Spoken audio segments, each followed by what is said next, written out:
আজকে কলার মোচা দিয়ে খুব সহজ এবং সুস্বাদু একটা রেসিপি করে দেখাবো। এই রেসিপিটা যে একবার করবে সে বারবার করতে বাধ্য হবে, এতটাই মজাদার। প্রথমে আমি কলার মোচাটা কিভাবে পরিষ্কার করে নিব সেটাই দেখাচ্ছি। উপরে যে ছোট একটা পর্দার মতো আবরণ থাকে সেটা ফেলে দিতে হবে, আর ভিতরে যে একটা শক্ত অংশ থাকে সেটাও ফেলে দিতে হবে।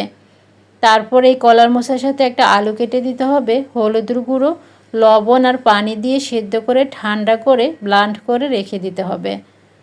কড়াইতে বেশি পরিমাণে তেল দিয়ে দিতে হবে কিছু গোটা গরম মশলা, একটা তেজপাতা, দুটো এলাচ, দুটো দারচিনি। তারপর দিতে হবে আদা বাটা, রসুন বাটা, জিরে বাটা,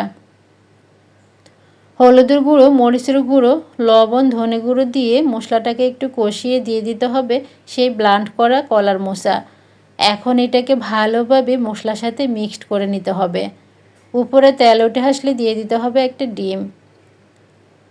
ডিমটা দিয়ে আবার নাড়াচাড়া করে ভালোভাবে মিক্সড করে ভাজা ভাজা করে নিতে হবে। যখন ভাজা ভাজা হয়ে আসবে তখন এটাকে নামিয়ে নিতে হবে। এই রান্নায় তেলের পরিমাণ একটু বেশি লাগে।